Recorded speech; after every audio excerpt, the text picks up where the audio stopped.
think Hank Jr. would cut this if I let him hear it. Hey there, city slick. I had enough to hear with your politics. I just came in here to drink and hear the band. Yes, sir! I couldn't think of a better place to have one. Ocean Springs is like, you know, I'd come here on vacation without the festival. You're coming to a lovely little small southern town on the coast of Mississippi. You got great food, you got great weather, great people and everything. And a songwriter can find not only that, but commonality with other writers. I don't know if it's your brainchild or not, or a brain cramp. Oh no, it was George Cummins' brain. He pulled me in as an accomplice on the first mission. I just thought it sounded like a great idea, don't y'all? When George Cummins approached me over at the Alabama Songwriters Festival there to Frank Brown about doing this over in Mississippi. Which is what we try to do. The main thing was that it was nonprofit and it was to bring a spotlight, emphasis and focus on Mississippi talent. I ain't ready for the big world. It was just that one event for 2 days, now it's 4 days. We do house of quarterly events like this, and we have an educational program, and then we do a lot of fundraiser stuff where we go help other organizations. And then we have open mics once a week, and we're going to start the radio show in January at the Mary C. So it's sprouted legs, and it's got, so that Mississippi Songwriters Festival didn't encapsulate it, so we changed to Mississippi Songwriters Alliance as our umbrella, and then Mississippi Songwriters Festival is like that particular event. And we have house concerts like we're having tonight with people like Keith Sykes.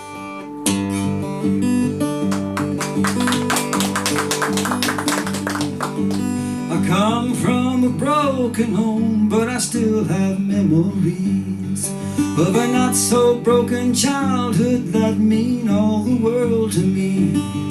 My mother and my sister, grandmom and my granddad did all they could to make me feel my life was not so bad. You know, it's crazy.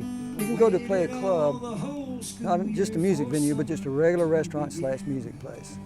And 90 or 85% of the people will be there to hear you. But those 15% that aren't can make so much racket that it's hard to sing Coast to Marseille in the middle of, damn it, man, I haven't seen you in 4 years. I'll be damned, you know, and it's just like, okay, and you know, and I'm singing Coast to Marseille. It just doesn't work good. So that's another reason that people like me go around and like these house concerts. You have an attentive audience, and that's as good as it gets.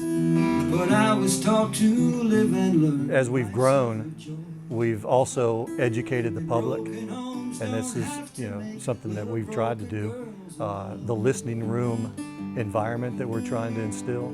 It's, you know, it's a bar, yeah, there's drinking, and sometimes there's TVs on, there might be a football game, everybody's watching, but when you're in the area close to the artist, have respect for their stories and have respect for their songs. Listen to what they're saying. Not all of them are the best guitar players, but they're not here to show off their licks. They're here to share their stories. And there he is. We get started all together. We can get our kicks and let's on the bottom for the sake. They can get all the tape around the team and show that. Yeah, I do it because I love the song and I love the story, and I think that's, you know, it's such an important thing. You know, think about how many songs bring us back to some place in time in our lives, and how you can not hear a song for years, and then as soon as you hear that melody, as soon as you start to hear those lyrics, like, it comes back to you, you know. And that stuff is filed away in all different kinds of parts of the brain, you know. And it's great how it brings you back, you know. I love that part of it. Steve, you're not happy, bring it back.